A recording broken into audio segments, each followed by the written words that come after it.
The saga of Prophet Yousef begins in the household of Prophet Yaqub, a righteous father blessed with 12 sons.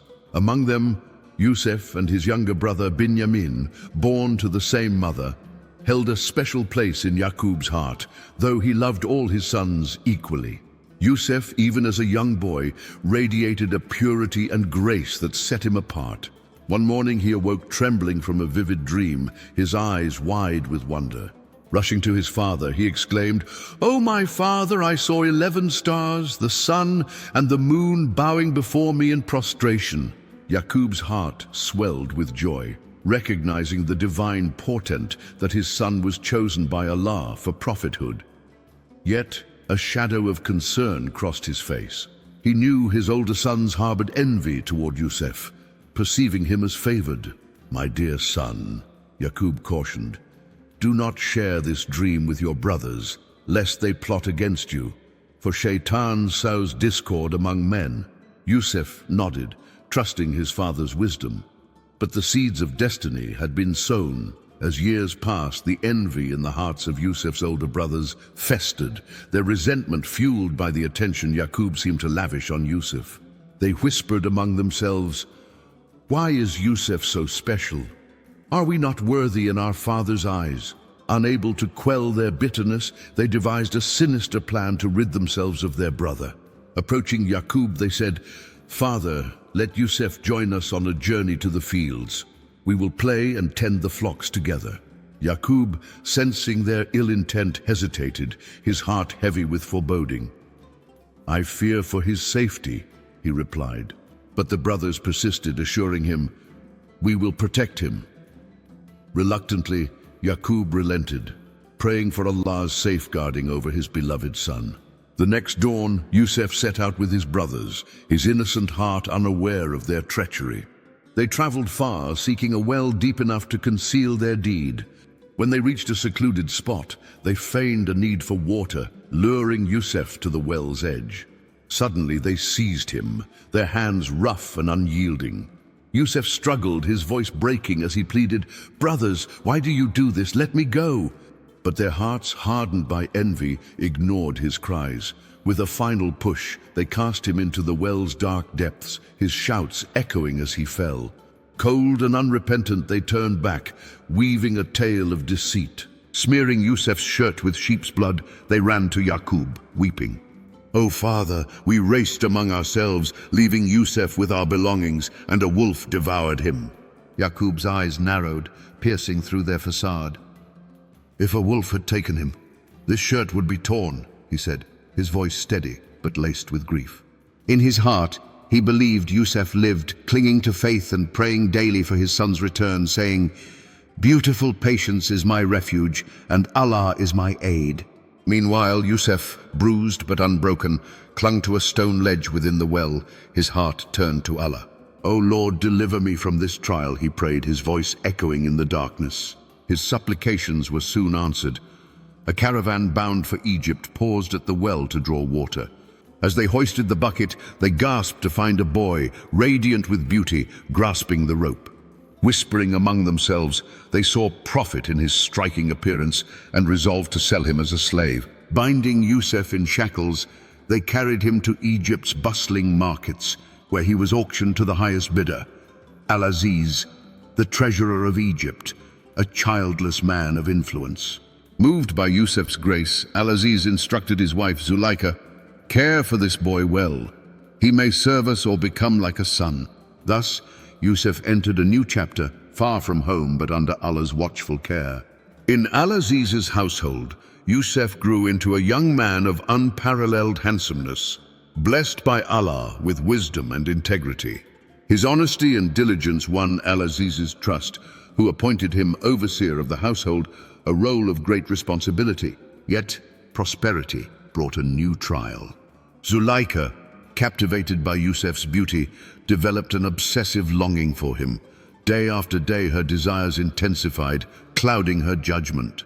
One day, with Al-Aziz absent, she locked the doors and beckoned Yousef, her voice laden with temptation. Yousef, steadfast in faith, recoiled, saying, "I seek refuge in Allah. My master has treated me with kindness. Wrongdoers never prosper." He bolted for the door, but Zulaikha pursued, grabbing his shirt from behind, tearing it. At that moment, Al-Aziz entered, and Zulaikha, in a panic, accused Yousef, crying, "He tried to force himself on me." Yousef protested, "It was she who sought to seduce me." Al-Aziz, torn, sought counsel from Zulaikha's cousin, who advised, "If his shirt is torn from the front, she speaks truth. If from the back, he is innocent." Seeing the tear at the back, Al-Aziz recognized Yousef's truth, apologizing and urging him to keep silent to preserve their honor. Despite Al-Aziz's command, whispers of the incident spread, and women of the city mocked Zulaikha's obsession. Stung by their ridicule, she invited them to a banquet, serving fruit with knives. As they chatted, she summoned Yousef. The women, mesmerized by his angelic beauty, sliced their hands, exclaiming, "This is no mortal." Zulaikha declared, "This is the one you blamed me for. If he denies me again, he will face prison." Yousef, unwavering, prayed, "O Allah, prison is dearer to me than this sin." That night, Zulaikha persuaded Al-Aziz that imprisoning Yousef was the only way to quell the scandal. And so Yousef was cast into jail, his innocence buried under false accusations. In prison, Yousef's piety shone brighter, earning him the respect of his fellow inmates. Allah gifted him the ability to interpret dreams, a divine talent that would shape his destiny. Two cellmates, intrigued by his wisdom, shared their dreams. One saw himself pressing wine for the king, the other carrying bread on his head, eaten by birds. Yousef, after calling them to Allah, interpreted, "One of you will serve wine to his master, but the other will be crucified, and birds will eat from his head." To the one destined for freedom, he said, "Mention me to your master." But Shaitan caused the man to forget, and Yousef languished in prison for years, his hope anchored in Allah's plan. One night, the king of Egypt awoke troubled by a perplexing dream. His advisors, unable to interpret it, were stumped until the freed servant recalled Yousef. Dispatched to the prison, he relayed the king's vision. Yousef, heartened by Allah's timing, explained, "The dream foretells 7 years of abundance, where you must store crops diligently, followed by 7 years of famine that will deplete your reserves, save what you guard. Then a year of rain and plenty will follow." The king, amazed, summoned Yousef, but Yousef refused release until his innocence was cleared. The king interrogated the women involved, and they confessed Yousef's purity, with Zulaikha admitting, "I sought to seduce him, but he was truthful." Vindicated, Yousef stood before the king, who, impressed by his integrity, appointed him overseer of Egypt's storehouses, entrusting him with the nation's survival. Yousef implemented his vision with precision, storing grain during the fertile years. When famine struck, its reach extended to Canaan, where Yaqub and his sons struggled.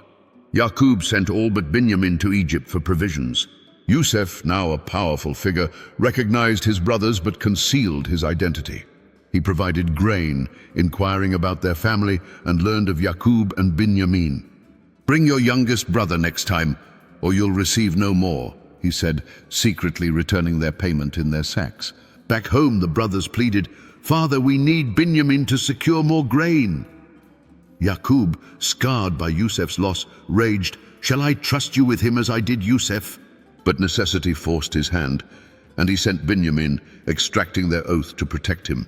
In Egypt, Yousef confided to Binyamin, "I am your brother. Fear not what they did."